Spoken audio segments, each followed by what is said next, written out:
Mayambu Amazing Bible Prophecy Ministry na Prabhu Jisu Christa gi mingda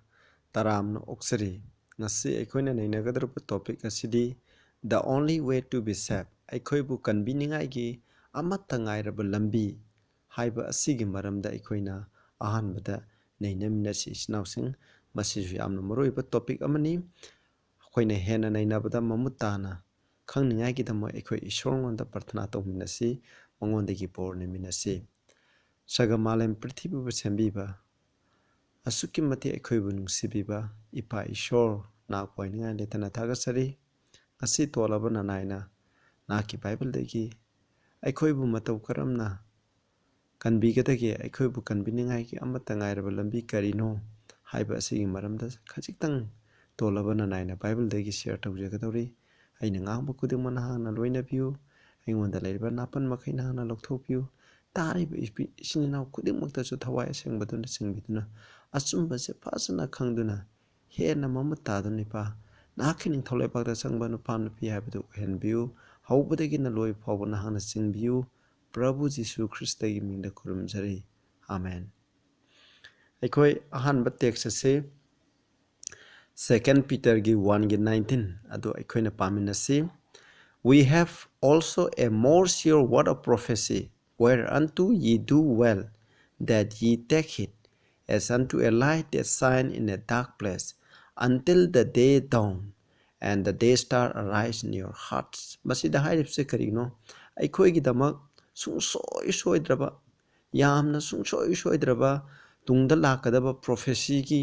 wahai aikoi da lay haibani aikoina bible da yam pibirame koina tungda kari kari lakani aikoida kari kari thokani habse moroina Daniel gi lyric amusung Revelation gi lyric aduna taba Isaiah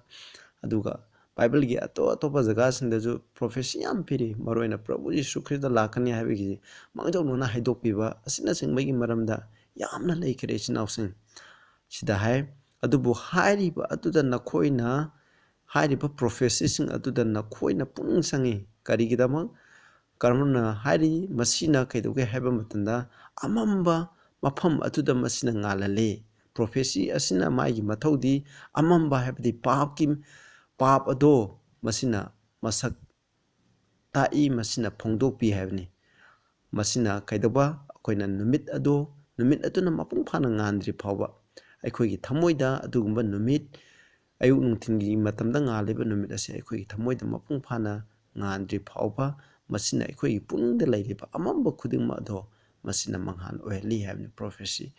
aduna sinausan Bible da piramba prophecy sing ase nainabagi kanaba sing ado adugi maramda aikoina fazana masida piri aikoina prophecy sing ase prophecy khudingmukta kanagi maramda ngangi habda Prabhu Yesu Christ gi maramda ngangmani prophecy nainaba ase asuki matik maru oi maramdi prophecy nainaba asina Bible ase stumi haibse aikoina khangi aduga Bible gi achumba se masida aikoina lepangami aina mamangdasu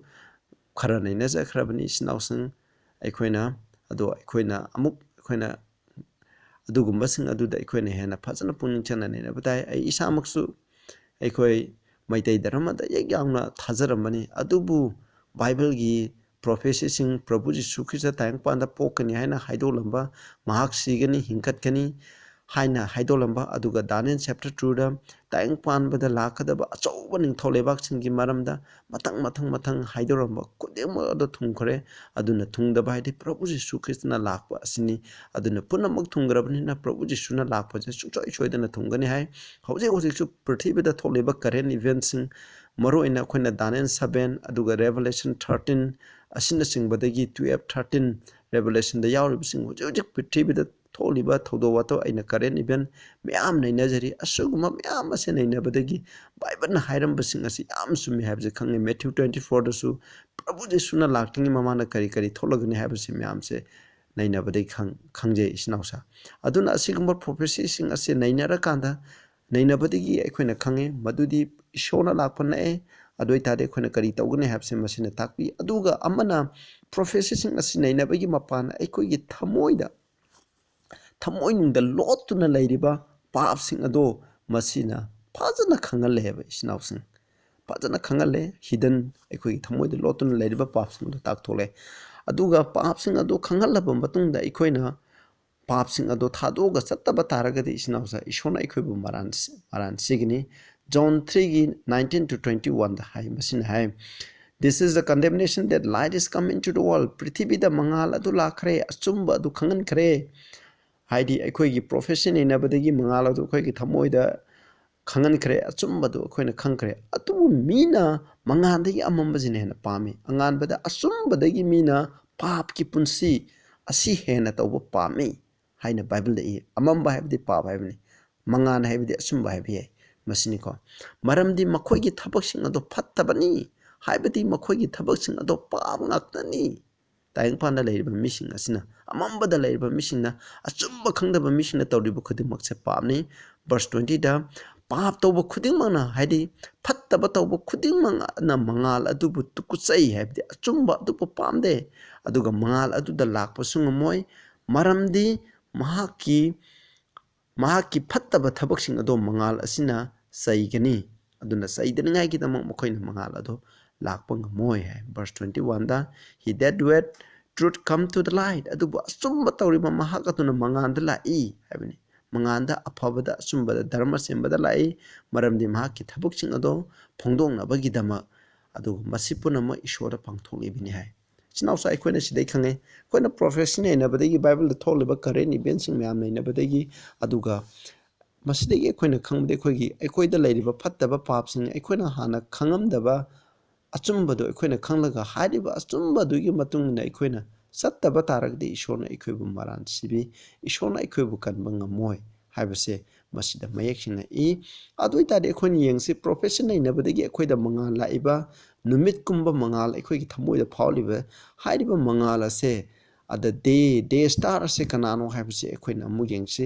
Revelation 22:16 high Jesus have sent my angel to testify unto you these things in the churches. I am the root and the offspring of David and the bright morning star hai masina haibagi matungnadi numit ado ayuki sajik thaba numit ado kanano haiba matunda Prabhu Jesu Christani aduna aikoina profession ainabadagi aikoina kaidoba aikoigi thamoida leireba phattaba pha khudingma adubu phongdok piribase kanano Prabhu Jesu Christane ba isnause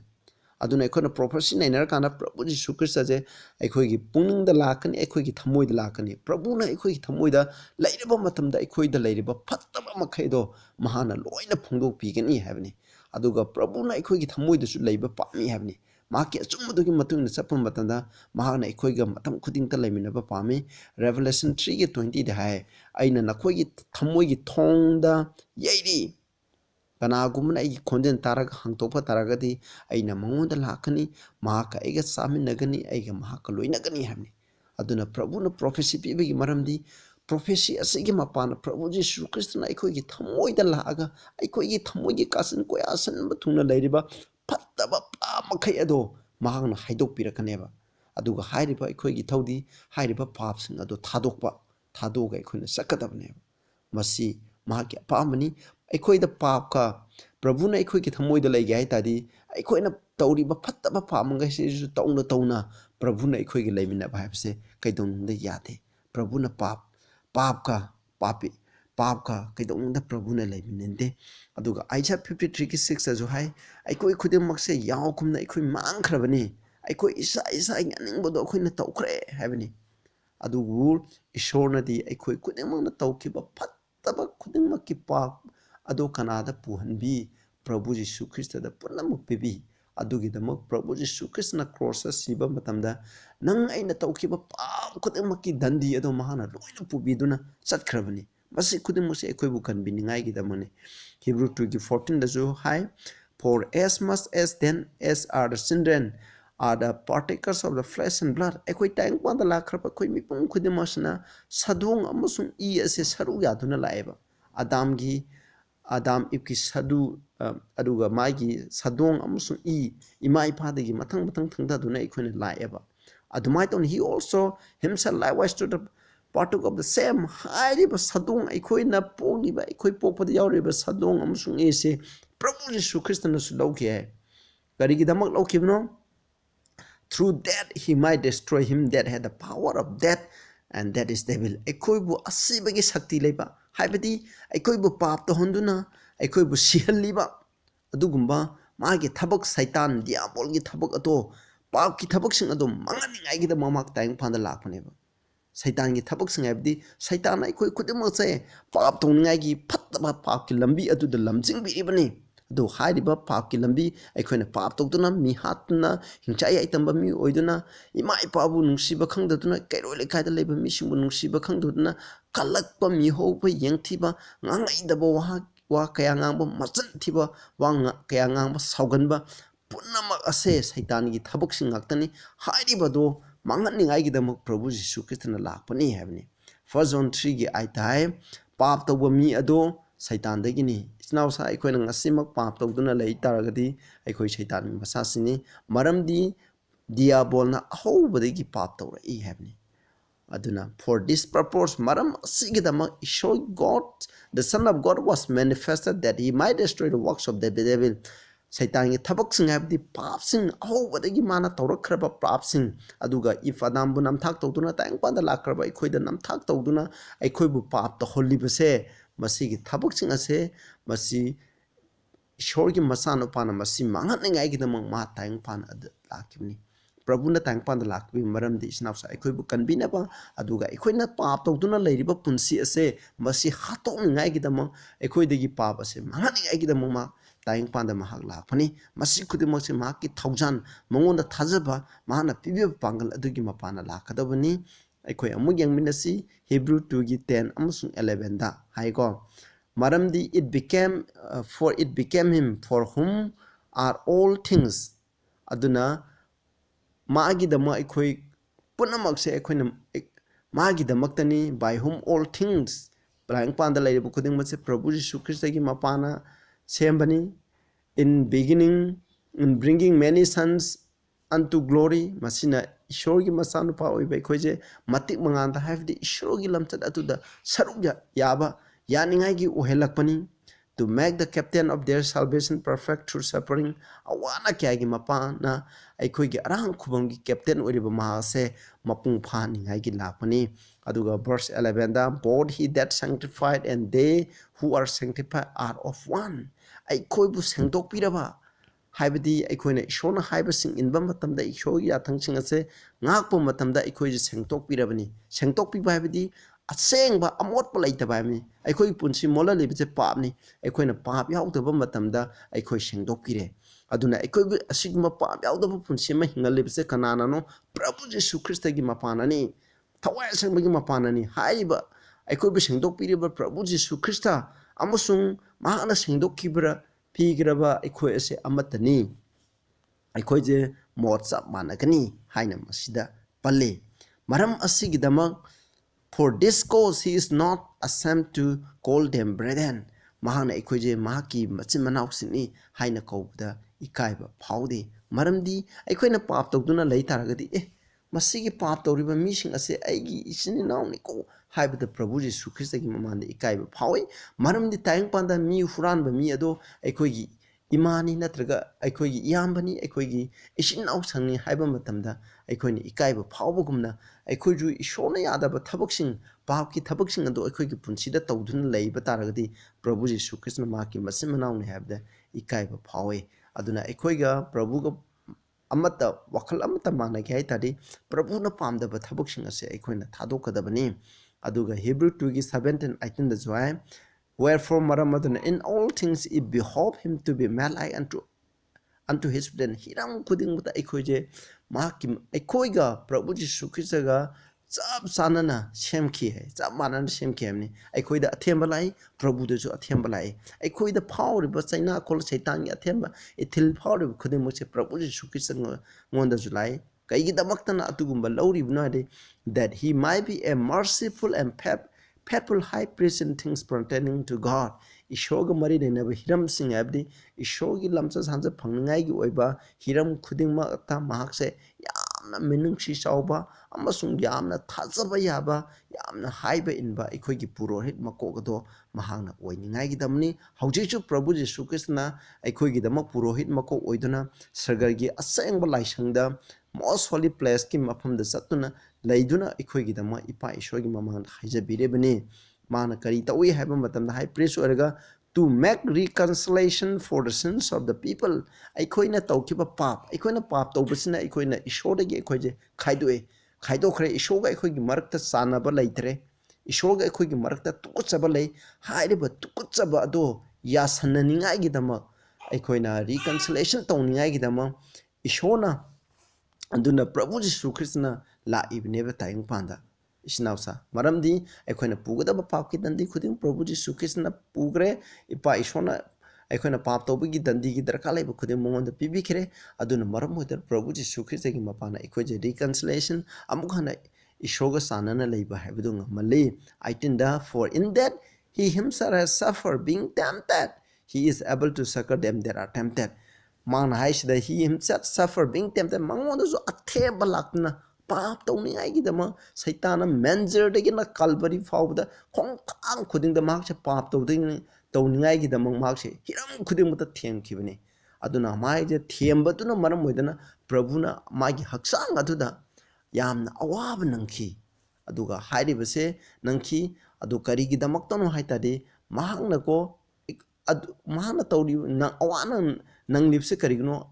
aikoju them khraba saitana them ni ba aikoje mahana mateng pangma ngameba adu gidam mateng pangningai gidam mahana oiri bani haibase aikoina matam khuding na khangsi aikoi hakchang lawduna aikoina thengnariba awana khuding mache mahan masa amana hakthengna na thengna khrabani aikoi Prabhu Jisu Krishna aikoje karamna papta gi aikoi ning tamanbra haibase aikoni yengse Bible gi matung inadi isinausa flesh haiba taragadi koina New Testament na flesh haina khangna dibse masi kari no ke aikoi gi sinful flesh haibdi pap to waksang haibnate pap ke ithil leiba aikoi na aikoi miwebda pap to je aikoi gi sense organ sing haiba tare koina mid koina naton nakong aduga aikoi gi sense organ sing je masi gi mapana aikoi da athemba do laibni snausa masi gi pap to ngai ki dama ithil aikoina themiba hakchang ithil heliba hakchang ase masibu aikoina sinful nature haina aikoina khangnei adubu sinful nature adi pap chenba hakchang haiba nate pap adu pap ki ithil leiba hakchang haibani masi kaino kana aikoina Galatians 5 ki 19 egina 21 da yengbo matam da hai asuna 19 da hakchang go eba thabak sing adudi masini haidi aikoina mitu miwa lanaba fornication nadi oktaba ki thabak tawba lu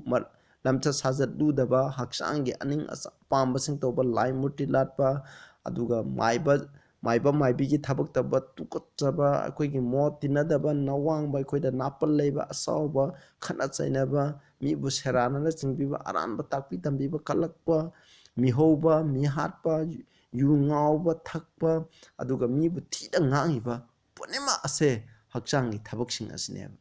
aduna hairibase aikoina masi leibaduna aikoi hakchana masi tawningai gi dama athemba tatana lai hairiba athemba sida taraga aikoina pap tawribneba aduni ko verse 21 da asiguma thabak sing tawba mi sing ado aina mamang da su haikere aina hoji suna khoida hairi madudi asiguma thabak tawba mi sing na ishogi ning tawlebak da saloi habni khoida hakchangi matung hakchangna hairakpagi matung ina tawriba mi sing ado madu pap tawreba isinausa adubu aikoina Prabhuna tangpanda lakpati asigumba hakchangi selful nature na aikoida athemba hakchangi apamba sing ase masigi thabak sing ase hatokningai gi damak lakpaneba nang aisum masi crucify tawba darkai hengo hakchangi fleshly lust hakchangi apamba sing ase koina miku khuding aikoina crucify tawba darkal i heba adugi dama aikoina masibu mangan gi haitardi kaitawba ta hemda Romans 13 gi 14 da hai aduna Prabhu Jisu Krishna bu sesalu aduga hakchangi make no provision for the flesh hakchangi provision hakchangi aning apamba tawbudo madugi jaga piganu to fulfill the lust thereof hakchangi madugi kalakpa mihoba hakchangi apamba do thunganingai gi dama nang jaga piganu haibni masi kamaina piro haide Prabhu Jisu Krishna aikoida laaba matamda Prabhu Jisu Krishna gi wangang sangang lamcha sajat che aikoina lauraba matamda magi thaujan pangal gi mapana masi khudima thadok pangamgani haibase masi aikoina kawba yade aduna aikoina sinful nature na hairakpa phattaba pa makai se aikoina hakchangi ꯑꯩꯈꯣꯏꯅ ꯃꯤꯟꯅ ꯑꯩꯈꯣꯏꯅ ꯌꯦꯡꯍꯩꯗꯕ ꯌꯦꯡꯅꯕ ꯆꯤꯟꯅ ꯉꯥꯡꯍꯩꯗꯕ ꯉꯥꯡꯅꯕ ꯑꯗꯨꯒ ꯑꯩꯈꯣꯏꯅ ꯆꯥꯍꯩꯗꯕ ꯆꯤꯟꯖꯥꯛꯁꯤꯡ ꯆꯥꯅꯤꯡꯉꯥꯏ ꯈꯜꯍꯩꯗꯕ ꯋꯥꯈꯜꯁꯤꯡ ꯈꯟꯅꯤꯡꯉꯥꯏꯒꯤꯗꯃꯛ ꯑꯩꯈꯣꯏꯅ ꯇꯧꯅꯤꯡꯗꯕ ꯀꯌꯥ ꯑꯩꯈꯣꯏꯅ ꯇꯧꯍꯟꯅꯤꯡꯉꯥꯏꯒꯤꯗꯃꯛ ꯏꯊꯤꯜ ꯄꯤꯔꯛꯏꯕ ꯍꯛꯆꯥꯡꯁꯦ ꯃꯁꯤꯒꯤ ꯊꯕꯛꯁꯤꯡ ꯑꯁꯦ ꯍꯥꯠꯇꯣꯛꯄ ꯍꯥꯏꯕꯁꯦ ꯃꯁꯤ ꯑꯩꯈꯣꯏꯒꯤ ꯊꯧꯅꯤ ꯑꯗꯨꯕꯨ ꯑꯩꯈꯣꯏ ꯏꯁꯥꯒꯤ ꯄꯥꯡꯒꯜꯅ ꯃꯁꯤ ꯃꯥꯡꯍꯟꯕ ꯃꯁꯤꯒꯤ ꯑꯄꯥꯝꯕꯁꯤꯡ ꯑꯁꯤ ꯃꯨꯠꯊꯠꯄ ꯍꯥꯏꯕꯁꯤ ꯀꯩꯗꯧꯅꯨꯡꯗ ꯑꯣꯏꯊꯣꯛꯇꯦ ꯃꯁꯤ ꯈꯨꯗꯤꯡꯃꯛ ꯑꯁꯤ ꯄ꯭ꯔꯚꯨ ꯖꯤꯁꯨ ꯈ꯭ꯔꯤꯁꯇꯒꯤ ꯃꯄꯥꯟꯅ ꯉꯝꯒꯅꯤ ꯍꯥꯏꯅ ꯍꯤꯕ꯭ꯔꯨ 4:15-16ꯗ ꯍꯥꯏ ꯑꯩꯈꯣꯏꯒꯤ ꯑꯋꯥ ꯑꯅꯥ ꯑꯩꯈꯣꯏꯒꯤ ꯍꯛꯆꯥꯡꯒꯤ ꯑꯁꯣꯟꯕ ꯈꯨꯗꯤꯡꯃꯛ ꯑꯁꯤꯕꯨ ꯑꯩꯈꯣꯏꯅ ꯊꯦꯡꯅꯔꯤꯕ ꯄ꯭ꯔꯣꯕ꯭ꯂꯦꯝ ꯁꯃꯁ꯭ꯌꯥ ꯈꯨꯗꯤꯡꯃꯛ ꯑꯁꯤꯕꯨ ꯈꯪꯕꯤꯕ ꯉꯝꯗꯕ ꯈꯪꯕꯤꯕ ꯉꯝꯂꯔꯣꯏꯗꯕ ꯍꯥꯏ ꯄ꯭ꯔꯤꯁ ꯑꯃ ꯂꯩꯇꯦ ꯍꯥꯏꯕꯅꯤ ꯍꯥꯏꯕꯗꯤ ꯄꯨꯝꯅꯃꯛ ꯑꯩꯈꯣꯏꯅ ꯑꯋꯥ ꯑꯅꯥ ꯊꯦꯡꯅꯔꯤꯕ ꯈꯨꯗꯤꯡꯃꯛꯁꯦ ꯃꯍꯥꯛꯅ ꯈꯪꯕꯤ ꯃꯔꯝꯗꯤ ꯃꯍꯥꯛꯁꯨ ꯑꯩꯈꯣꯏꯒꯨꯝꯅ ꯍꯤꯔꯝ ꯈꯨꯗꯤꯡꯃꯛꯇ ꯃꯥꯁꯨ ꯊꯦꯝꯈꯤ ꯍꯛꯆꯥꯡꯒꯤ ꯑꯅꯤꯡꯕ ꯑꯄꯥꯝꯕꯁꯤꯡ ꯑꯗꯣ ꯃꯉꯣꯟꯗꯀꯣ ꯂꯣꯏꯅ ꯃꯤꯠꯀꯤ ꯑꯄꯥꯝꯕ ꯑꯗꯨꯒ ꯍꯛꯆꯥꯡꯒꯤ ꯑꯄꯥꯝꯕꯁꯤꯡꯗꯣ ꯃꯉꯣꯟꯗ ꯂꯣꯏꯅ ꯊꯦꯝꯈꯤ ꯑꯗꯨꯃꯛꯄꯨ ꯃꯍꯥꯛ ꯄꯥꯞ ꯇꯧꯈꯤꯗꯦ ꯍꯥꯏ ꯃꯔꯝꯗꯤ ꯏꯁꯣꯔꯅ ꯌꯥꯗꯕ ꯌꯦꯡꯍꯩꯗꯕꯗꯣ ꯃꯍꯥꯛꯅ ꯌꯦꯡꯈꯤꯗꯦ ꯉꯥꯡꯍꯩꯗꯕꯗꯣ ꯃꯍꯥꯛꯅ ꯉꯥꯡꯈꯤꯗꯦ ꯈꯜꯍꯩꯗꯕꯗꯣ ꯃꯍꯥꯛꯅ ꯈꯟꯈꯤꯗꯦ ꯑꯗꯨꯒ ꯇꯧꯍꯩꯗꯕꯗꯣ ꯄ꯭ꯔꯚꯨ ꯖꯤꯁꯨ ꯈ꯭ꯔꯤꯁꯇꯅ ꯁꯤ ꯇꯧ ꯍꯥꯏꯔꯒꯁꯨ ꯃꯥꯅ ꯀꯩꯗꯧꯅꯨꯡꯗ ꯇꯧꯈꯤꯗꯦꯕ ꯑꯍꯥꯟꯕ ꯃꯥꯒꯤ ꯊꯦꯝꯕ ꯃꯇꯝꯗ ꯅꯨꯡꯇꯪ ꯇꯜ ꯑꯣꯜꯍꯜꯂꯒ ꯆꯥꯎ ꯍꯥꯏꯕ ꯃꯇꯝꯗ ꯃꯁꯤ ꯅꯨꯡꯁꯦ ꯇꯜ ꯑꯣꯜꯍꯜꯂꯒ ꯆꯥꯕ ꯍꯥꯏꯕꯁꯤ ꯏꯁꯣꯔꯒꯤ ꯑꯅꯤꯡꯕ ꯅꯠꯇꯦ ꯍꯥꯏꯅ ꯃꯍꯥꯛꯅ ꯇꯧꯈꯤꯗꯦꯕ ꯍꯤꯔꯝ ꯈꯨꯗꯤꯡꯗ ꯑꯗꯨꯅ ꯚꯔꯁ 16ꯗ ꯍꯥꯏ ꯑꯩꯈꯣꯏꯅ ꯊꯧꯅꯥ ꯐꯅ ꯏꯁꯣꯔꯒꯤ ꯊꯧꯖꯥꯟꯒꯤ ꯁꯤꯡꯍꯥꯁꯟ ꯑꯗꯨꯗ ꯑꯩꯈꯣꯏ ꯂꯥꯛꯁꯤ ꯍꯥꯏꯕꯅꯤ ꯀꯔꯤꯒꯤꯗꯃꯛ ꯍꯥꯏꯗꯤ ꯑꯩꯈꯣꯏꯅ ꯗꯔꯀꯥꯔ ꯂꯩꯔꯤꯕ ꯃꯇꯝ ꯑꯗꯨꯗ ꯃꯉꯣꯟꯗꯒꯤ ꯃꯇꯦꯡ ꯄꯥꯡꯅꯤꯡꯉꯥꯏꯒꯤ ꯊꯧꯖꯥꯟ ꯐꯪꯅꯤꯡꯉꯥꯏꯒꯤꯗꯃꯛ ꯃꯤꯅꯨꯡꯁꯤ ꯑꯃꯁꯨꯡ ꯊꯧꯖꯥꯟ ꯐꯪꯅꯤꯡꯉꯥꯏꯒꯤꯗꯃꯛ ꯄꯥꯞ ꯊꯥꯗꯣꯛꯄ ꯍꯥꯏꯕꯁꯦ ꯅꯪ ꯑꯩꯒꯤ ꯄꯥꯡꯒꯜꯅ ꯄꯥꯞ ꯊꯥꯗꯣꯛꯀꯗꯕ ꯅꯠꯇꯦ ꯅꯪ ꯑꯩꯅ ꯄ꯭ꯔꯚꯨ ꯖꯤꯁꯨ ꯈ꯭ꯔꯤꯁꯇꯉꯣꯟꯗ ꯊꯥꯖꯕꯒꯤ ꯃꯄꯥꯟꯅ ꯃꯍꯥꯛꯀꯤ ꯊꯧꯖꯥꯟ ꯑꯗꯨ ꯄꯤꯕꯤꯕ ꯑꯗꯨꯒꯤ ꯃꯄꯥꯟꯅ ꯄ꯭ꯔꯚꯨꯅ ꯑꯩꯈꯣꯏꯒꯤ ꯊꯃꯣꯏꯗ ꯂꯥꯛꯄ ꯍꯥꯏꯁꯦ ꯊꯧꯖꯥꯜ ꯂꯥꯛꯄꯅꯤ ꯃꯗꯨꯒꯤ ꯃꯄꯥꯟꯅ ꯍꯥꯏꯔꯤꯕ ꯑꯄꯥꯝꯕꯁꯤꯡ ꯑꯁꯦ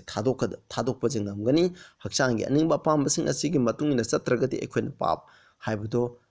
ꯇꯧꯗꯅ ꯑꯩꯈꯣꯏꯅ ꯍꯤꯡꯕ ꯉꯝꯃꯦꯕ ꯃꯁꯤ ꯈꯛꯇꯒꯤ ꯃꯄꯥꯟꯅ ꯑꯩꯈꯣꯏ ꯈꯟꯕꯤꯒꯗꯕꯅꯤ 5:19ꯗ ꯍꯥꯏꯀꯣ being made perfect he became the author of eternal salvation unto all them that obey him ꯍꯥꯏ ꯃꯍꯥꯛꯅ ꯍꯥꯏꯕ ꯏꯟꯕ ꯈꯨꯗꯤꯡꯃꯛꯇ ꯑꯔꯥꯡ ꯈꯨꯕꯝ ꯂꯣꯝꯕ ꯅꯥꯏꯗꯕ ꯑꯔꯥꯡ ꯈꯨꯕꯝ ꯑꯗꯨ ꯄꯤꯕ ꯉꯝꯕꯒꯤ ꯁꯛꯇꯤ ꯑꯗꯨ ꯃꯍꯥꯛꯅ ꯑꯣꯊꯔ ꯑꯣꯏ ꯍꯥꯏꯀꯣ ꯃꯍꯥꯛꯁꯦ ꯃꯄꯨꯡ ꯐꯥꯅ ꯁꯦꯝꯃꯗꯨꯅ ꯑꯩꯈꯣꯏꯕꯨ ꯑꯔꯥꯡ ꯈꯨꯕꯝ ꯄꯤꯕ ꯉꯝꯕꯁꯦ ꯄ꯭ꯔꯚꯨ ꯖꯤꯁꯨ ꯈ꯭ꯔꯤꯁꯇ ꯈꯛꯇꯅꯤ ꯑꯗꯨꯕꯨ ꯃꯍꯥꯛꯅ ꯍꯥꯏꯕ ꯏꯟꯗ꯭ꯔꯗꯤ ꯑꯩꯈꯣꯏꯗ ꯄꯤꯔꯣꯏ ꯍꯥꯏꯁꯦ ꯃꯍꯥꯛꯅ ꯍꯥꯏꯕ ꯏꯟꯕ ꯈꯨꯗꯤꯡꯃꯛꯇ ꯑꯔꯥꯡ ꯈꯨꯕꯝꯒꯤ ꯁꯛꯇꯤ ꯑꯗꯨ ꯃꯍꯥꯛꯅ ꯄꯤꯕꯤꯒꯅꯤ ꯍꯥꯏꯕꯅꯤ ꯏꯆꯤꯟꯅꯥꯎꯁꯥ ꯅꯪ ꯑꯩꯁꯨ ꯉꯁꯤꯃꯛ ꯄꯥꯞ ꯇꯧꯗꯨꯅ ꯂꯩꯔꯤꯕ ꯑꯩꯈꯣꯏꯅ ꯄ꯭ꯔꯣꯐꯦꯁꯟ ꯂꯩꯅꯔꯒ ꯄ꯭ꯔꯚꯨ ꯖꯤꯁꯨ ꯈ꯭ꯔꯤꯁꯇꯒꯤ ꯃꯔꯝꯗ ꯑꯆꯨꯝꯕ ꯃꯌꯥꯝ ꯑꯗꯨ ꯈꯪꯉꯒ ꯑꯩꯈꯣꯏꯅ ꯉꯁꯤꯁꯨ ꯃꯍꯥꯛꯅ ꯌꯥꯗꯕ ꯄꯥꯞꯁꯤꯡ ꯑꯁꯤ ꯇꯧꯗꯨꯅ ꯂꯩꯔꯕ ꯑꯩꯈꯣꯏꯁꯦ ꯏꯁꯣꯔꯅ ꯀꯟꯕꯤꯔꯣꯏ ꯍꯧꯖꯤꯛ ꯇꯥꯏꯪꯄꯥꯟꯗ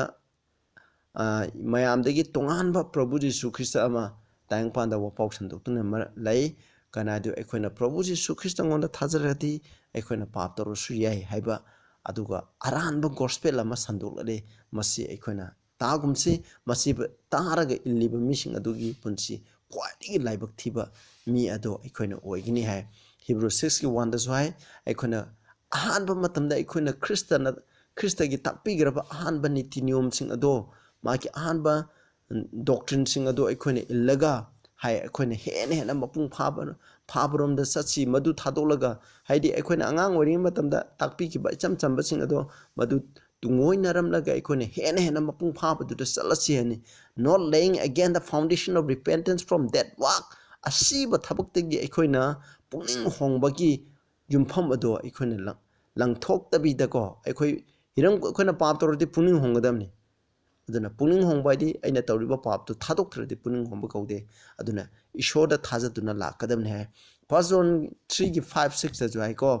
ꯃꯥꯏꯀꯣ you know that ꯄ꯭ꯔꯚꯨ ꯖꯤꯁꯨꯅ ꯇꯥꯏꯪꯄꯥꯟꯗ ꯂꯥꯛꯏꯁꯦ ꯀꯩꯅꯣ to take away our sins ꯑꯩꯈꯣꯏꯒꯤ ꯄꯨꯟꯁꯤꯗꯒꯤ ꯄꯥꯞ ꯑꯗꯣ ꯂꯪꯁꯦꯛꯀꯤꯅꯤꯉꯥꯏꯒꯤꯗꯃꯛ ꯂꯥꯛꯄꯅꯦ ꯑꯩꯈꯣꯏꯒꯤ ꯄꯥꯞ ꯀꯣꯛꯄꯤꯒꯅꯤ ꯑꯗꯨꯒ ꯑꯩꯈꯣꯏꯒꯤ ꯄꯨꯟꯁꯤꯗꯒꯤ ꯄꯥꯞ ꯑꯗꯣ ꯃꯄꯨꯡ ꯐꯥꯅ ꯂꯧꯊꯣꯛꯅꯤꯡꯉꯥꯏ in him is no sin ꯃꯉꯣꯟꯗ ꯄꯥꯞ ꯀꯔꯤꯁꯨ ꯂꯩꯇꯦ whosoever abided in him sin not ꯑꯩꯈꯣꯏꯅ ꯈ꯭ꯔꯤꯁꯇꯗ ꯂꯩꯕ ꯇꯥꯔꯗꯤ ꯄ꯭ꯔꯚꯨꯒ ꯂꯩꯕ ꯇꯥꯔꯗꯤ ꯄꯥꯞ ꯇꯧꯗꯦ ꯍꯥꯏ whosoever sin had not seen him neither known him ꯄꯥꯞ ꯇꯧꯕ ꯃꯤꯁꯤꯡꯅ ꯃꯍꯥꯛꯄꯨ ꯎꯗꯦ ꯃꯍꯥꯛꯄꯨꯁꯨ ꯈꯪꯗꯦ ꯑꯩꯈꯣꯏꯅ ꯄ꯭ꯔꯚꯨ ꯖꯤꯁꯨ ꯈ꯭ꯔꯤꯁꯇ ꯅꯨꯡꯁꯤ ꯍꯥꯏꯔꯒ ꯑꯩꯈꯣꯏꯅ ꯃꯥꯕꯨ ꯈꯪꯉꯤ ꯍꯥꯏꯔꯒ ꯑꯩꯈꯣꯏꯅ ꯄꯥꯞ ꯇꯧꯗꯨꯅ ꯂꯩꯕ ꯇꯥꯔꯒꯗꯤ ꯏꯆꯤꯟꯅꯥꯎꯁꯥ ꯑꯩꯈꯣꯏꯅ ꯃꯥꯕꯨ ꯈꯪꯗꯦ ꯑꯩꯈꯣꯏꯅ ꯃꯉꯣꯟꯗꯁꯨ ꯂꯩꯇꯦ ꯍꯥꯏꯅ ꯍꯥꯏ ꯑꯩꯈꯣꯏꯅ ꯈ꯭ꯔꯤꯁꯇꯗ ꯇꯁꯦꯡꯅ ꯂꯩ ꯇꯥꯔꯒꯗꯤ ꯈ꯭ꯔꯤꯁꯇꯗ ꯇꯁꯦꯡꯅ ꯊꯥꯖꯕ ꯇꯥꯔꯒꯗꯤ ꯑꯩꯈꯣꯏꯅ ꯑꯩꯈꯣꯏꯅ ꯄꯥꯕ ꯑꯁꯤ ꯇꯧꯔꯣꯏ 2 Corinthians 5:17 ꯑꯁꯨꯝꯅ ꯍꯥꯏ ꯀꯅꯥꯒꯨꯝꯕ ꯃꯤ ꯑꯃꯅ ꯈ꯭ꯔꯤꯁꯇꯗ ꯂꯩꯕ ꯇꯥꯔꯗꯤ ꯃꯍꯥꯛꯁꯦ ꯏꯅꯧ ꯅꯧꯕ ꯂꯩꯁꯦꯝꯕ ꯏꯅꯧ ꯅꯧꯕ ꯈꯨꯠꯁꯦꯝ ꯑꯃ ꯑꯣꯏꯔꯦ ꯍꯧꯈꯤꯕ ꯃꯈꯩ ꯑꯗꯨ ꯂꯣꯏꯅ ꯑꯔꯤꯕ ꯃꯈꯩꯗꯣ ꯂꯣꯏꯅ ꯃꯥꯡꯈ꯭ꯔꯦ ꯄꯨꯝꯅꯃꯛ ꯑꯅꯧꯕ ꯑꯣꯏꯔꯦ ꯍꯥꯏꯕꯗꯤ ꯑꯩꯈꯣꯏꯅ ꯄꯥꯞꯀꯤ ꯄꯨꯟꯁꯤ ꯍꯤꯡꯂꯝꯕꯗꯣ ꯑꯩꯈꯣꯏꯅ ꯈ꯭ꯔꯤꯁꯇꯗ ꯂꯩꯇꯥꯔꯗꯤ ꯑꯩꯈꯣꯏꯅ ꯈ꯭ꯔꯤꯁꯇ ꯈꯪꯗ꯭ꯔꯤꯉꯩꯗ ꯂꯩꯔꯝꯕ ꯋꯥꯉꯥꯡ ꯁꯉꯥꯡ ꯂꯝꯆꯠ ꯁꯥꯖꯠ ꯄꯥꯞꯀꯤ ꯑꯣꯏꯕ ꯄꯨꯟꯁꯤ ꯑꯃ ꯍꯤꯡꯗꯨꯅ ꯂꯩꯔꯝꯕꯁꯤꯡ ꯑꯗꯣ ꯂꯣꯏꯅ ꯊꯥꯗꯣꯛꯈ꯭ꯔꯅꯦꯕ ꯑꯅꯧꯕ ꯍꯥꯏꯕꯗꯤ ꯏꯁꯣꯔꯅ ꯍꯥꯏꯕ ꯏꯟꯕ ꯕꯥꯏꯕꯜꯅ ꯍꯥꯏꯕ ꯑꯗꯨꯒꯤ ꯃꯇꯨꯡ ꯏꯟꯅ ꯑꯩꯈꯣꯏꯅ ꯆꯠꯂꯒꯅꯦꯕ ꯅꯪ ꯑꯩꯒꯤ ꯄꯨꯟꯁꯤꯗ ꯑꯩꯈꯣꯏꯅ ꯈ꯭ꯔꯤꯁꯇꯗ ꯊꯥꯖꯩ ꯍꯥꯏꯔꯒ ꯑꯩꯅ ꯈ꯭ꯔꯤꯁꯇ ꯈꯪꯗ꯭ꯔꯤꯉꯩ ꯃꯃꯥꯡꯗ ꯇꯧꯗꯨꯅ ꯂꯩꯔꯤꯕ ꯐꯠꯇꯕ ꯄꯥꯞ ꯃꯈꯩꯗꯣ ꯉꯁꯤꯁꯨ ꯑꯗꯨꯝ ꯇꯧꯗꯨꯅ ꯂꯩꯔꯕ ꯍꯦꯡꯀꯣ ꯑꯗꯨ ꯑꯣꯏꯇꯥꯔꯗꯤ ꯑꯩꯁꯦ ꯑꯅꯧꯕ ꯃꯤ ꯑꯣꯏꯗ꯭ꯔꯤ ꯈ꯭ꯔꯤꯁꯇꯗ ꯂꯩꯕ ꯃꯤ ꯑꯣꯏꯗ꯭ꯔꯤꯕ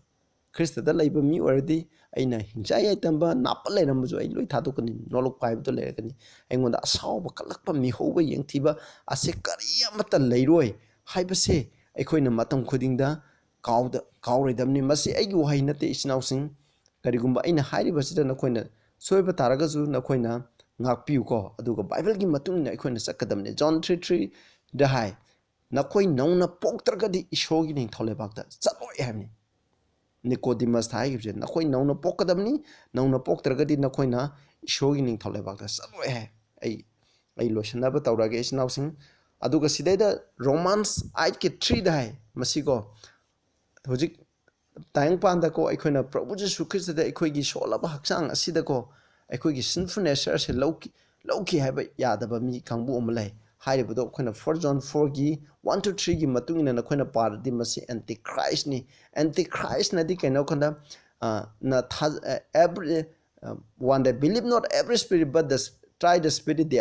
whether they are God ꯏꯁꯣꯔꯗꯒꯤ ꯂꯥꯛꯄ ꯂꯥꯛꯇꯕ꯭ꯔꯥ ꯊꯋꯥꯏ ꯈꯨꯗꯤꯡꯃꯛ ꯆꯥꯡꯌꯦꯡ ꯇꯧ ꯍꯥꯏꯕꯅꯤ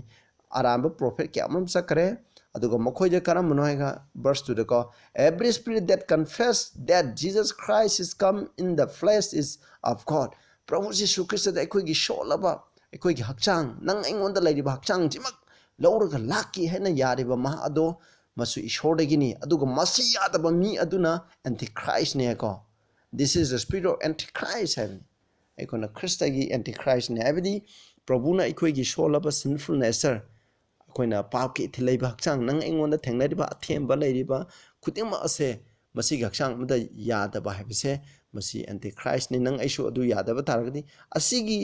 ꯗꯣꯛꯇ꯭ꯔꯤꯟ ꯑꯁꯤꯗ ꯍꯦꯛ ꯊꯥꯖꯔꯤꯕ ꯃꯤ ꯑꯗꯨꯅꯀꯣ ꯑꯩꯈꯣꯏꯒꯤ ꯄꯥꯞ ꯇꯧ ꯑꯩꯈꯣꯏꯒꯤ ꯆꯞ ꯃꯥꯟꯅꯅ ꯄ꯭ꯔꯚꯨ ꯖꯤꯁꯨ ꯈ꯭ꯔꯤꯁꯇꯁꯦ ꯁꯦꯝꯕꯤꯗꯦ ꯍꯥꯏꯅ ꯌꯥꯗ꯭ꯔꯤꯕ ꯃꯤ ꯑꯗꯨꯅꯀꯣ ꯀꯩꯗꯧꯅꯨꯡꯗ ꯄꯥꯞ ꯊꯥꯗꯣꯛꯄ ꯉꯝꯃꯔꯣꯏ ꯃꯔꯝꯗꯤ ꯀꯔꯤꯅꯣꯗꯤ ꯄ꯭ꯔꯚꯨꯅ ꯄꯥꯞ ꯊꯥꯗꯣꯛꯄ ꯍꯥꯏꯕꯁꯦ ꯀꯩꯅꯣ ꯍꯥꯏꯀꯥꯟꯗ ꯃꯥꯒꯤ ꯍꯛꯆꯥꯡꯗꯣ ꯄꯥꯞ ꯌꯥꯎꯗꯕ ꯍꯛꯆꯥꯡ ꯑꯃ ꯑꯣꯏꯕꯅ ꯃꯔꯝ ꯑꯣꯏꯗꯨꯅ ꯄꯥꯞ ꯊꯥꯗꯣꯛꯇꯕꯅꯤ ꯑꯩꯈꯣꯏꯗꯤ ꯄꯥꯞ ꯊꯥꯗꯣꯛꯄ ꯉꯝꯃꯣꯏ ꯍꯥꯏꯕ ꯀꯟꯀ꯭ꯂꯨꯖꯟꯁꯦ ꯂꯥꯛꯀꯅꯤ ꯃꯁꯤ ꯕꯥꯏꯕꯜꯅ ꯇꯥꯛꯄꯤꯕꯒꯤ ꯅꯠꯇꯦ Romans 8:3 ꯑꯁꯨꯝꯅ ꯍꯥꯏ ꯂꯣꯅ ꯇꯧꯕ ꯉꯝꯗꯕ ꯑꯗꯣ it was weak through the flesh ꯑꯩꯈꯣꯏꯒꯤ ꯍꯛꯆꯥꯡꯅ ꯁꯣꯟꯕꯅ ꯃꯔꯝ ꯑꯣꯏꯗꯨꯅ ꯏꯁꯣꯔꯒꯤ ꯑꯥꯏꯅ ꯂꯣꯅ ꯇꯧꯕ ꯉꯝꯗꯕ ꯑꯗꯣ God sending his own son in the likeness of sinful flesh ꯍꯥꯏꯁꯤꯗ ꯑꯩꯈꯣꯏꯒ sinful flesh ꯑꯁꯤꯗ ꯏꯁꯣꯔꯅ ꯃꯍꯥꯛꯀꯤ ꯃꯆꯥꯅꯨꯄꯥ ꯄ꯭ꯔꯚꯨ ꯖꯤꯁꯨ ꯈ꯭ꯔꯤꯁꯇꯗꯣ ꯑꯩꯈꯣꯏꯒꯤ sinful flesh ꯑꯁꯤꯗ ꯆꯞ ꯃꯥꯟꯅꯅ ꯃꯍꯥꯛ ꯊꯥꯔꯛꯀꯦꯕ for sin ꯄꯥꯞꯀꯤꯗꯃꯛ condemn sin in the flesh ꯑꯗꯨꯕꯨ ꯄ꯭ꯔꯚꯨ ꯖꯤꯁꯨ ꯈ꯭ꯔꯤꯁꯇꯅ ꯃꯥꯒꯤ ꯍꯛꯆꯥꯡꯗ ꯑꯩꯈꯣꯏꯅ ꯄꯥꯞ ꯑꯗꯣ ꯀꯟꯗꯦꯝ ꯇꯧꯋꯦꯕ ꯃꯔꯝꯗꯤ ꯍꯥꯏꯗꯤ ꯑꯩꯈꯣꯏꯒꯤ sinful nature-ꯅ ꯑꯩꯈꯣꯏꯒꯤ ꯐ꯭ꯂꯦꯁꯅ ꯍꯥꯏꯔꯛꯄ ꯄꯥꯞ ꯇꯧ ꯉꯥꯡꯍꯩꯗꯕ ꯉꯥꯡꯉꯨ ꯌꯦꯡꯍꯩꯗꯕ ꯉꯥꯡꯉꯨ ꯌꯦꯡꯍꯩꯗꯕ ꯌꯦꯡꯉꯨ ꯑꯗꯩ ꯈꯜꯍꯩꯗꯕ ꯈꯜꯂꯨ ꯍꯥꯏꯕ ꯄꯥꯞꯀꯤ ꯊꯕꯛꯁꯤꯡ ꯇꯧꯅꯤꯡꯉꯥꯏꯒꯤꯗꯃꯛ ꯃꯉꯣꯟꯗ ꯑꯊꯦꯝꯕ ꯂꯥꯛꯏꯕ ꯈꯨꯗꯤꯡꯃꯛꯇꯣ ꯃꯍꯥꯛꯅ ꯌꯥꯗꯦꯕ ꯄꯥꯞ ꯍꯥꯏꯗꯣ ꯃꯥꯅ ꯁꯨꯡꯇꯧ ꯇꯧꯗꯦꯕ ꯑꯗꯨꯒꯤ ꯃꯇꯨꯡ ꯏꯟꯅ ꯆꯠꯇꯦ ꯑꯗꯨꯒꯤ ꯃꯍꯨꯠꯇ ꯏꯁꯣꯔꯒꯤ ꯑꯅꯤꯡꯕꯒꯤ ꯃꯇꯨꯡ ꯏꯟꯅ ꯆꯠꯂꯦ ꯍꯥꯏ verse 13ꯗ ꯑꯃꯨꯛ ꯍꯥꯏꯁꯤ ꯑꯩꯈꯣꯏꯅ ꯍꯛꯆꯥꯡꯒꯤ ꯃꯇꯨꯡꯗ if we live after the flesh ꯍꯛꯆꯥꯡꯒꯤ ꯃꯇꯨꯡꯗ ꯏꯟꯕ ꯇꯥꯔꯒꯗꯤ ye shall die ꯅꯈꯣꯏ ꯁꯤꯒꯅꯤ ꯍꯛꯆꯥꯡꯒꯤ ꯃꯇꯨꯡꯗ ꯆꯠꯂꯤꯕ ꯃꯤꯁꯤꯡꯅ ꯄꯥꯞ ꯇꯧꯏ ꯑꯩꯈꯣꯏꯅ ꯍꯛꯆꯥꯡꯒꯤ ꯃꯇꯨꯡꯗ ꯆꯠꯂꯤꯕ ꯃꯈꯩ ꯑꯩꯈꯣꯏꯅ ꯄꯥꯞ ꯇꯧꯒꯅꯤ ꯄꯥꯞ ꯊꯥꯗꯣꯛꯄ ꯁꯨꯡꯉꯝ ꯉꯝꯃꯣꯏ ꯑꯗꯨꯒ ye shall die ꯁꯤꯒꯅꯤ but if ye through the spirit do mortify the deeds of the body ye shall live ꯑꯗꯨꯕꯨ body ꯑꯩꯈꯣꯏꯒꯤ ꯍꯛꯆꯥꯡꯒꯤ sinful nature-ꯅ ꯍꯥꯏꯔꯛꯏꯕ ꯐꯠꯇꯕ ꯊꯕꯛꯁꯤꯡ ꯏꯁꯣꯔꯒꯤ ꯑꯅꯤꯡꯕꯒꯤ ꯃꯥꯌꯣꯛꯇ ꯉꯥꯡꯉꯛꯏꯕ ꯈꯨꯗꯤꯡꯃꯛ ꯑꯁꯦ ꯃꯁꯤ ꯊꯋꯥꯏ ꯑꯁꯦꯡꯕꯒꯤ ꯃꯄꯥꯟꯅ ꯃꯁꯤ ꯃꯥꯡꯍꯟꯕ ꯇꯥꯔꯒꯗꯤ ꯑꯩꯈꯣꯏ ꯍꯤꯡꯒꯅꯤ ꯍꯥꯏꯕꯅꯤ ꯃꯁꯤꯅꯤꯀꯣ ꯃꯁꯤ ꯄ꯭ꯔꯣꯐꯦꯁꯤ ꯑꯩꯈꯣꯏꯅ ꯅꯩꯅꯕꯗꯒꯤ ꯐꯪꯕ ꯑꯆꯨꯝꯕ ꯑꯗꯨꯅꯤ 1 Peter 4:1-2ꯗꯁꯨ ꯍꯥꯏ ꯈ꯭ꯔꯤꯁꯇꯅ ꯃꯥꯒꯤ ꯍꯛꯆꯥꯡꯗ ꯑꯩꯈꯣꯏꯒꯤꯗꯃꯛ ꯑꯋꯥꯕ ꯀꯌꯥꯃꯔꯨꯝ ꯈꯥꯡꯈꯤ arm yourself likewise with the same mind. Dumaina khangkiba adugumna ikoi chuko ikoi je akoina ikoi ishamuk je kulai shamjaduna layu. For he that suffer in the flesh had ceased from sin. Hakchangda awaba khangiba maha aduna pap thadoi haibadi hakchangda awaba khangba haibadi ꯑꯩꯈꯣꯏꯒꯤ ꯑꯩꯅ ꯉꯁꯥꯏ ꯑꯩꯈꯣꯏꯒꯤ sinful nature ꯄꯥꯞꯀꯤ ꯏꯊꯤꯜ ꯂꯩꯕ ꯍꯛꯆꯥꯡꯁꯤꯅ ꯃꯤꯅ ꯌꯦꯡꯍꯩꯗꯕ ꯌꯦꯡꯅꯕ ꯉꯥꯡꯍꯩꯗꯕ ꯉꯥꯡꯅꯕ ꯈꯜꯂꯩꯗꯕ ꯋꯥꯈꯜ ꯈꯟꯅꯕ ꯇꯧꯅꯤꯡꯗꯕ ꯊꯕꯛ ꯇꯧꯅꯤꯡꯉꯥꯏꯒꯤꯗꯃꯛ ꯄꯥꯞꯀꯤ ꯊꯕꯛꯁꯤꯡ ꯑꯗꯣ ꯇꯧꯅꯤꯡꯉꯥꯏꯒꯤꯗꯃꯛ ꯍꯥꯏꯔꯛꯄꯗꯣ ꯃꯗꯨꯗ ꯑꯋꯥꯕ ꯇꯧꯗꯗꯨꯅ ꯑꯋꯥꯕ ꯈꯥꯡꯂꯤꯕ ꯃꯤꯁꯤꯡ ꯑꯗꯣ ꯃꯗꯨꯅ ꯄꯥꯞ ꯊꯥꯗꯣꯛꯏ ꯍꯥꯏꯕꯅꯤ ꯃꯔꯝꯗꯤ that he no longer should live the rest of his life in the flesh to the lust of man. ꯑꯩꯈꯣꯏ ꯃꯤꯒꯤ ꯍꯛꯆꯥꯡꯒꯤ ꯑꯄꯥꯝꯕꯗꯣ ꯑꯗꯨꯒꯤ ꯃꯇꯨꯡ ꯏꯟꯅ ꯃꯍꯥꯛꯀꯤ ꯂꯦꯝꯍꯧꯔꯤꯕ ꯄꯨꯟꯁꯤ ꯑꯗꯣ ꯃꯈꯥ ꯇꯥꯅ ꯍꯤꯡꯗꯅꯤꯡꯉꯥꯏꯗꯃꯛ but to the will of God ꯏꯁꯣꯔꯒꯤ ꯑꯅꯤꯡꯕ ꯑꯗꯨꯒꯤ ꯃꯇꯨꯡ ꯏꯟꯅ ꯍꯤꯡꯅꯤꯡꯉꯥꯏꯒꯤꯗꯃꯛꯇꯅꯦ ꯑꯗꯨꯅ ꯄ꯭ꯔꯚꯨꯅ ꯑꯩꯈꯣꯏꯒꯤꯗꯃꯛ ꯑꯋꯥꯕ ꯈꯥꯡꯈꯤ ꯃꯍꯥꯛ ꯑꯩꯈꯣꯏꯒꯤ ꯁꯥꯗꯣꯡꯁꯦ ꯂꯧꯔꯒ ꯑꯋꯥꯕ ꯈꯥꯡꯈꯤ ꯑꯗꯨꯃꯥꯏꯅ ꯑꯩꯈꯣꯏꯁꯨ ꯈꯥꯡꯒꯗꯕꯅꯤ ꯈꯥꯡ ꯇꯥꯔꯒꯗꯤ ꯑꯩꯈꯣꯏꯒꯤ ꯍꯛꯆꯥꯡꯒꯤ ꯑꯅꯤꯡꯕ ꯑꯩꯈꯣꯏꯒꯤ ꯍꯛꯆꯥꯡꯅ ꯍꯥꯏꯔꯛꯄ ꯑꯄꯥꯝꯕꯁꯤꯡ ꯑꯁꯦ ꯑꯩꯈꯣꯏꯅ ꯂꯣꯏꯅ ꯃꯥꯡꯍꯟꯒꯗꯕꯅꯤ ꯄꯨꯝꯅꯃꯛ ꯀꯅꯥꯒꯤ ꯃꯄꯥꯟꯅ ꯄ꯭ꯔꯚꯨ ꯖꯤꯁꯨ ꯈ꯭ꯔꯤꯁꯇꯒꯤ ꯃꯄꯥꯟꯅ ꯍꯥꯏ ꯖꯣꯟ 5ꯀꯤ 30ꯗ ꯍꯥꯏ ꯑꯩ ꯏꯁꯥꯃꯛꯅ ꯀꯔꯤꯁꯨ ꯇꯧꯕ ꯉꯝꯗꯦ ꯑꯩꯅ ꯇꯥꯕ ꯑꯩꯅ ꯋꯥꯌꯦꯟꯕ ꯈꯨꯗꯤꯡꯃꯛ ꯑꯁꯦ ꯑꯆꯨꯝꯕꯅꯤ ꯃꯔꯝꯗꯤ ꯑꯩ ꯏꯁꯥꯒꯤ ꯑꯅꯤꯡꯕ ꯇꯧꯅꯤꯡꯉꯥꯏ ꯂꯥꯛꯄ ꯅꯠꯇꯦ ꯑꯩꯕꯨ ꯊꯥꯔꯛꯄ ꯏꯄꯥꯒꯤ ꯑꯅꯤꯡꯕ ꯇꯧꯅꯤꯡꯉꯥꯏꯒꯤꯗꯃꯛ ꯂꯥꯛꯄꯅꯤ ꯍꯥꯏ ꯑꯗꯨꯒ ꯑꯩꯈꯣꯏꯅ ꯂꯨꯛ 9ꯒꯤ 23ꯗ ꯍꯥꯏꯀꯣ ꯀꯅꯥꯒꯨꯝꯕꯅ ꯑꯩꯒꯤ ꯏꯇꯨꯡ ꯏꯜꯂꯛꯀꯦ ꯍꯥꯏꯔꯒꯗꯤ ꯃꯍꯥꯛ ꯃꯁꯥꯃꯛꯄꯨ ꯌꯥꯗꯁꯅꯨ ꯑꯗꯨꯒ ꯃꯍꯥꯛꯀꯤ ꯀ꯭ꯔꯣꯁ ꯑꯗꯨ ꯅꯨꯃꯤꯠ ꯈꯨꯗꯤꯡꯒꯤ ꯄꯨꯔꯒ ꯑꯩꯒꯤ ꯏꯇꯨꯡ ꯏꯜꯂꯝꯃꯨ ꯏꯁꯥꯅ ꯏꯁꯥꯕꯨ ꯌꯥꯗꯕ ꯍꯥꯏꯕꯗꯤ ꯏꯁꯥꯒꯤ ꯐꯠꯇꯕ ꯍꯛꯆꯥꯡ ꯑꯩꯈꯣꯏꯒꯤ sinful nature ꯑꯁꯤꯅ ꯍꯥꯏꯔꯛꯄ ꯍꯛꯆꯥꯡꯒꯤ ꯑꯅꯤꯡꯕ ꯑꯄꯥꯝꯕ ꯇꯧꯅꯤꯡꯉꯥꯏꯒꯤ ꯏꯁꯣꯔꯒꯤ ꯑꯣꯟꯅ ꯇꯩꯅꯕꯗ ꯇꯧꯅꯤꯡꯉꯥꯏꯒꯤ ꯄꯥꯞꯀꯤ ꯊꯕꯛꯁꯤꯡ ꯇꯧꯅꯤꯡꯉꯥꯏꯒꯤꯗꯃꯛ ꯍꯥꯏꯔꯛꯄ ꯈꯨꯗꯤꯡꯃꯛ ꯑꯁꯦ ꯑꯩꯈꯣꯏꯅ ꯌꯥꯔꯣꯏꯗꯕꯅꯤ ꯃꯗꯨꯒꯤ ꯃꯇꯨꯡ ꯏꯟꯅ ꯆꯠꯂꯣꯏꯗꯕꯅꯤ ꯍꯥꯏꯅꯤ ꯑꯗꯨꯒꯤ ꯃꯇꯨꯡ ꯏꯟꯅ ꯆꯠꯇꯗꯨꯅ ꯑꯩꯈꯣꯏꯅ ꯅꯨꯡꯇꯤꯒꯤ ꯀ꯭ꯔꯣꯁ ꯄꯨꯗꯨꯅ ꯍꯥꯏꯕꯗꯤ ꯑꯩꯈꯣꯏꯒꯤ ꯍꯛꯆꯥꯡꯒꯤ ꯃꯇꯨꯡ ꯏꯟꯅ ꯍꯛꯆꯥꯡꯒꯤ ꯑꯅꯤꯡꯕ ꯑꯄꯥꯝꯕꯒꯤ ꯃꯇꯨꯡꯗ ꯊꯦꯝꯂꯤꯕꯁꯤꯡ ꯑꯁꯦ ꯊꯥꯗꯣꯛꯏꯕ ꯃꯤꯁꯤꯡ ꯑꯗꯣ ꯏꯁꯥꯒꯤ ꯀ꯭ꯔꯣꯁ ꯄꯨꯔꯒ ꯂꯥꯛꯄ ꯃꯤꯒ ꯆꯞ ꯃꯥꯟꯅꯩ ꯑꯗꯨꯃꯥꯏꯅ ꯇꯧꯔꯒ ꯑꯗꯨꯒ ꯑꯩꯒꯤ ꯏꯇꯨꯡ ꯏꯟꯒꯗꯕꯅꯤ ꯍꯥꯏ ꯑꯗꯨꯒ ꯑꯔꯣꯏꯕ ꯇꯦꯛꯁ ꯑꯃ Parsi Roman 6ꯀꯤ 14ꯗ For as many as are led by the Spirit of God they are the sons of God. ꯏꯁꯣꯔꯒꯤ ꯊꯋꯥꯏꯅ ꯆꯤꯡꯕꯤꯔꯤꯕ ꯃꯈꯩ ꯑꯗꯨ ꯏꯁꯣꯔꯒꯤ ꯃꯆꯥꯅꯨꯄꯥ ꯃꯆꯥꯅꯨꯄꯤꯁꯤꯡ ꯀꯧꯏ ꯏꯆꯤꯟꯅꯥꯎꯁꯤꯡ ꯑꯩꯈꯣꯏ ꯄ꯭ꯔꯚꯨ ꯖꯤꯁꯨ ꯈ꯭ꯔꯤꯁꯇꯒꯤ ꯊꯧꯖꯥꯟꯒꯤ ꯃꯄꯥꯅ ꯃꯉꯣꯟꯗ ꯊꯥꯖꯕꯒꯤ ꯃꯄꯥꯅ ꯊꯋꯥꯏ ꯑꯁꯦꯡꯕꯅ ꯑꯩꯈꯣꯏ ꯆꯤꯡꯕꯤꯕꯒꯤ ꯃꯄꯥꯅ ꯑꯩꯈꯣꯏ ꯍꯛꯆꯥꯡꯒꯤ ꯑꯅꯤꯡꯕ ꯑꯄꯥꯝꯕꯁꯤꯡ ꯑꯁꯦ ꯂꯣꯏꯅ ꯊꯥꯗꯣꯛꯂꯁꯤ ꯑꯗꯨ ꯑꯣꯏꯇꯥꯔꯗꯤ ꯑꯩꯈꯣꯏꯕꯨ ꯁꯔꯒꯗ ꯆꯠꯄ ꯉꯝꯒꯅꯤ ꯃꯁꯤꯅꯤ ꯏꯁꯣꯔꯅ ꯑꯩꯈꯣꯏꯕꯨ ꯀꯟꯕꯤꯅꯤꯡꯉꯥꯏꯒꯤ ꯑꯃꯠꯇ ꯉꯥꯏꯔꯕ ꯂꯝꯕꯤꯗꯤ ꯄ꯭ꯔꯚꯨꯅ ꯇꯥꯏꯕꯪꯄꯥꯟꯗ ꯂꯥꯛꯏꯕꯁꯦ ꯀꯔꯤꯒꯤꯅꯣ ꯑꯩꯈꯣꯏꯅ ꯄ꯭ꯔꯣꯐꯦꯁꯤ ꯅꯩꯅꯔꯤꯁꯦ ꯀꯔꯤꯒꯤꯅꯣ ꯄ꯭ꯔꯣꯐꯦꯁꯤ ꯅꯩꯅꯔꯀꯥꯟꯗ ꯑꯩꯈꯣꯏꯅ ꯄ꯭ꯔꯚꯨ ꯖꯤꯁꯨ ꯈ꯭ꯔꯤꯁꯇ ꯑꯗꯣ ꯑꯩꯈꯣꯏꯒꯤ ꯊꯃꯣꯏꯗ ꯂꯥꯛꯑꯒ ꯑꯩꯈꯣꯏꯒꯤ ꯊꯃꯣꯏꯒꯤ ꯑꯃꯝꯕ ꯐꯠꯇꯕ ꯄꯥꯝꯕꯈꯩꯁꯦ ꯃꯥꯅ ꯉꯥꯜꯍꯟꯕꯤꯒꯅꯦꯕ ꯄ꯭ꯔꯚꯨꯅ ꯑꯩꯈꯣꯏꯒꯤ ꯊꯃꯣꯏꯗ ꯂꯥꯛꯄ ꯇꯥꯔꯒꯗꯤ ꯀꯔꯤ ꯇꯧꯒꯅꯤ ꯍꯥꯏꯕ ꯃꯇꯝꯗ ꯄ꯭ꯔꯚꯨꯅ ꯄꯥꯝꯕ ꯄ꯭ꯔꯚꯨꯅ ꯇꯥꯏꯕꯪꯄꯥꯟꯗ ꯂꯥꯛꯄꯁꯦ ꯄꯥꯞ ꯃꯥꯡꯍꯟꯅꯤꯡꯉꯥꯏꯒꯤꯗꯃꯛ ꯂꯥꯛꯄꯅꯦꯕ ꯑꯗꯨꯃꯥꯏꯅ ꯇꯧꯗꯅ ꯑꯩꯈꯣꯏꯒꯤ ꯄꯨꯟꯁꯤꯗ ꯑꯩꯈꯣꯏꯅ ꯇꯧꯔꯤꯕ ꯄꯥꯞꯁꯤꯡ ꯑꯁꯦ ꯄ꯭ꯔꯚꯨꯒꯤ ꯊꯧꯖꯥꯟꯒꯤ ꯃꯄꯥꯅ ꯃꯉꯣꯟꯗ ꯊꯥꯖꯕꯒꯤ ꯃꯄꯥꯅ ꯊꯋꯥꯏ ꯑꯁꯦꯡꯕꯒꯤ ꯃꯄꯥꯅ ꯃꯥꯒꯤ ꯁꯛꯇꯤꯒꯤ ꯃꯄꯥꯅ ꯑꯩꯈꯣꯏꯅ ꯍꯛꯆꯥꯡꯒꯤ ꯑꯅꯤꯡꯕ ꯑꯄꯥꯝꯕꯁꯤꯡ ꯑꯁꯦ ꯑꯩꯈꯣꯏꯅ ꯃꯥꯡꯍꯜꯂꯕ ꯃꯇꯝꯗ ꯑꯩꯈꯣꯏ ꯏꯁꯣꯔꯅ ꯀꯟꯕꯤꯕ ꯉꯝꯒꯅꯦꯕ ꯑꯗꯨ ꯅꯠꯇ꯭ꯔꯤꯕ ꯃꯈꯩꯗꯤ ꯏꯁꯣꯔꯅ ꯑꯩꯈꯣꯏꯕꯨ ꯀꯩꯗꯧꯅꯨꯡꯗ ꯀꯟꯕꯤꯔꯣꯏ ꯍꯥꯏꯕꯁꯦ ꯑꯩꯈꯣꯏꯅ ꯀꯥꯎꯒꯨꯝꯁꯤ ꯑꯩꯈꯣꯏ ꯉꯁꯤ ꯑꯩꯒꯤ ꯑꯔꯣꯏꯕ ꯑꯄꯤꯜꯗꯤ ꯄ꯭ꯔꯚꯨ ꯖꯤꯁꯨꯅ ꯂꯥꯛꯄꯁꯦ ꯏꯆꯤꯟꯅꯥꯎꯁꯦ ꯌꯥꯝꯅ ꯅꯛꯈ꯭ꯔꯦ ꯑꯩꯅ ꯀꯔꯦꯟ ꯏꯚꯦꯟ ꯍꯧꯖꯤꯛ ꯃꯌꯥꯝ ꯅꯩꯅꯈ꯭ꯔꯦ ꯍꯧꯖꯤꯛ ꯃꯊꯪꯗꯁꯨ ꯑꯃꯨꯛ ꯅꯩꯅꯖꯔꯛꯀꯅꯤ ꯃꯁꯤꯗ ꯏꯆꯤꯟꯅꯥꯎꯁꯥ ꯄ꯭ꯔꯚꯨꯅ ꯂꯥꯛꯀꯗꯕ ꯁꯦꯀꯦꯟ ꯀꯃꯤꯡ ꯂꯥꯛꯀꯗꯕꯒꯤ ꯁꯥꯏꯟ ꯈꯨꯗꯤꯡꯃꯛ ꯑꯗꯣ ꯂꯣꯏꯅ ꯊꯨꯡꯈ꯭ꯔꯦ ꯅꯪ ꯑꯩ ꯔꯦꯗꯤ ꯇꯧꯔꯁꯤ ꯅꯪ ꯑꯩ ꯍꯛꯆꯥꯡꯒꯤ ꯑꯅꯤꯡꯕ ꯑꯄꯥꯝꯕꯒꯤ ꯃꯇꯨꯡꯗ ꯑꯩꯈꯣꯏꯅ ꯆꯠꯇꯨꯅ ꯂꯩꯔꯤꯕ ꯏꯁꯣꯔꯒꯤ ꯑꯅꯤꯡꯕ ꯑꯄꯥꯝꯕꯒꯤ ꯃꯇꯨꯡ ꯏꯟꯗꯗꯨꯅꯀꯣ ꯁꯩꯇꯥꯟꯒꯤ ꯃꯇꯨꯡ ꯏꯟꯗꯨꯅ ꯆꯠꯇꯨꯅ ꯂꯩꯔꯤꯕ ꯑꯩꯈꯣꯏꯅ ꯇꯧꯔꯤꯕ ꯄꯥꯞꯁꯤꯡ ꯑꯁꯦ ꯄ꯭ꯔꯚꯨ ꯖꯤꯁꯨ ꯈ꯭ꯔꯤꯁꯇꯒꯤ ꯃꯄꯥꯅ ꯃꯍꯥꯛꯀꯤ ꯊꯧꯖꯥꯟꯒꯤ ꯃꯄꯥꯅ ꯊꯥꯗꯣꯛꯇꯨꯅ ꯑꯩꯈꯣꯏ ꯑꯍꯤꯡꯕ ꯂꯝꯕꯤ ꯑꯗꯨꯒꯤ ꯂꯝꯕꯤꯔꯣꯝꯗ ꯃꯥꯏ ꯑꯣꯟꯁꯤꯜꯂꯁꯤ ꯍꯥꯏꯅ ꯑꯩꯅ ꯃꯌꯥꯝꯗ ꯑꯄꯤꯜ ꯇꯧꯖꯔꯤ ꯅꯈꯣꯏꯅ ꯃꯊꯪꯒꯤ ꯍꯦꯟꯅ ꯑꯩꯈꯣꯏꯅ ꯑꯆꯨꯝꯕ ꯏꯁꯣꯔꯒꯤ ꯕꯥꯏꯕꯜꯒꯤ ꯑꯣꯏꯕ ꯋꯥꯍꯩꯁꯤꯡ ꯑꯁꯦ ꯇꯥꯅꯤꯡꯉꯥꯏꯒꯤꯗꯃꯛ ꯑꯩꯒꯤ ꯑꯁꯦ ꯁꯕꯁꯀ꯭ꯔꯥꯏꯕ ꯇꯧꯕꯤꯌꯨ ꯑꯗꯨꯒ ꯅꯈꯣꯏꯅ ꯃꯤꯌꯥꯝꯗꯁꯨ ꯅꯈꯣꯏꯅ ꯁꯤꯌꯔ ꯇꯧꯕꯤꯌꯨ ꯍꯥꯏꯅ ꯑꯩꯅ ꯃꯌꯥꯝꯗ ꯑꯄꯤꯜ ꯇꯧꯖꯔꯤ ꯇꯥꯕꯤꯔꯤꯕ ꯈꯨꯗꯤꯡꯃꯛꯇ ꯏꯁꯣꯔꯅ ꯕꯣꯔ ꯄꯤꯕ ꯑꯣꯏꯁꯅꯨ ꯑꯩꯈꯣꯏ ꯍꯧꯖꯤꯛ ꯄ꯭ꯔꯊꯅꯥ ꯇꯧꯁꯤ ꯁꯔꯒꯗ ꯂꯩꯕ ꯏꯄꯥ ꯌꯥꯝ ꯊꯥꯒꯠꯆꯔꯦ ꯏꯄꯥ ꯑꯩꯈꯣꯏꯕꯨ ꯑꯃꯠꯇ ꯉꯥꯏꯕ ꯀꯟꯕꯤꯅꯤꯡꯉꯥꯏꯒꯤ ꯑꯃꯠꯇ ꯉꯥꯏꯔꯕ ꯎꯄꯥꯏꯗꯤ ꯄ꯭ꯔꯚꯨꯅ ꯑꯩꯈꯣꯏꯅ ꯕꯥꯏꯕꯜꯒꯤ ꯄ꯭ꯔꯣꯐꯦꯁꯤ ꯅꯩꯅꯕꯒꯤ ꯃꯄꯥꯟꯅ ꯄ꯭ꯔꯚꯨꯅ ꯑꯩꯈꯣꯏꯒꯤ ꯊꯃꯣꯏꯗ ꯂꯥꯛꯄ ꯑꯩꯈꯣꯏꯒꯤ ꯊꯃꯣꯏꯗ ꯂꯥꯛꯇꯨꯅ ꯑꯩꯈꯣꯏꯒꯤ ꯊꯃꯣꯏꯗ ꯂꯩꯔꯤꯕ ꯐꯠꯇꯕ ꯄꯥꯝꯕꯉꯩ ꯑꯁꯦ ꯃꯥꯅ ꯑꯩꯈꯣꯏꯗ ꯐꯣꯡꯗꯣꯛꯄꯤꯗꯨꯅ ꯑꯗꯨꯒ ꯑꯩꯈꯣꯏꯒꯤ ꯍꯛꯆꯥꯡꯒꯤ ꯐꯠꯇꯕ ꯍꯛꯆꯥꯡꯒꯤ ꯑꯅꯤꯡꯕ ꯑꯄꯥꯝꯕꯁꯤꯡ ꯑꯁꯦ ꯃꯁꯤꯒꯤ ꯏꯄꯥ ꯏꯁꯣꯔꯒꯤ ꯑꯣꯟꯅ ꯇꯩꯅꯕꯗ ꯍꯥꯏꯔꯤꯕ ꯑꯅꯤꯡꯕ ꯑꯄꯥꯝꯕꯁꯤꯡ ꯑꯁꯦ ꯑꯩꯈꯣꯏꯅ ꯄ꯭ꯔꯚꯨ ꯖꯤꯁꯨ ꯈ꯭ꯔꯤꯁꯇꯒꯤ ꯊꯧꯖꯥꯜ ꯃꯉꯣꯟꯗ ꯊꯥꯖꯕꯒꯤ ꯃꯄꯥꯅ ꯃꯍꯥꯛꯅ ꯄꯤꯕꯤꯕ ꯊꯧꯖꯥꯜ ꯑꯗꯨꯒꯤ ꯃꯄꯥꯅ ꯊꯋꯥꯏ ꯑꯁꯦꯡꯕ ꯑꯗꯨꯒꯤ ꯃꯄꯥꯅ ꯃꯁꯤ ꯍꯛꯆꯥꯡꯒꯤ ꯑꯅꯤꯡꯕ ꯑꯄꯥꯝꯕ ꯈꯨꯗꯤꯡꯃꯛꯁꯦ ꯂꯣꯏꯅ ꯍꯥꯠꯇꯣꯛꯂꯒ ꯄꯥꯞ ꯊꯥꯗꯣꯛꯂꯒ ꯑꯩꯈꯣꯏꯕꯨ ꯅꯍꯥꯛꯅ ꯀꯟꯕꯤꯅꯤꯡꯉꯥꯏꯒꯤ ꯑꯃꯠꯇ ꯉꯥꯏꯕꯅꯤ ꯍꯥꯏꯕꯁꯦ ꯑꯩꯈꯣꯏꯅ ꯇꯝꯈ꯭ꯔꯦ꯫ ꯇꯥꯈ꯭ꯔꯕ ꯈꯨꯗꯤꯡꯃꯛꯇ ꯅꯍꯥꯛꯅ ꯕꯣꯔ ꯄꯤꯅꯕꯤꯌꯨ꯫ ꯄꯥꯞ ꯆꯦꯜꯂꯕ ꯅꯅꯥꯏꯕꯨꯁꯨ ꯍꯛꯆꯥꯡꯒꯤ ꯑꯅꯤꯡꯕ ꯑꯄꯥꯝꯕ ꯈꯨꯗꯤꯡꯃꯛꯁꯦ ꯃꯄꯨꯡ ꯐꯥꯅ ꯍꯥꯠꯇꯣꯛꯆꯕ ꯊꯥꯗꯣꯛꯆꯕ ꯉꯝꯍꯟꯕꯤꯌꯨ꯫ ꯄ꯭ꯔꯚꯨ ꯖꯤꯁꯨ ꯈ꯭ꯔꯤꯁꯇꯒꯤ ꯃꯤꯡꯗ ꯈꯨꯔꯨꯝꯖꯔꯤ꯫ ꯑꯥꯃꯦꯟ꯫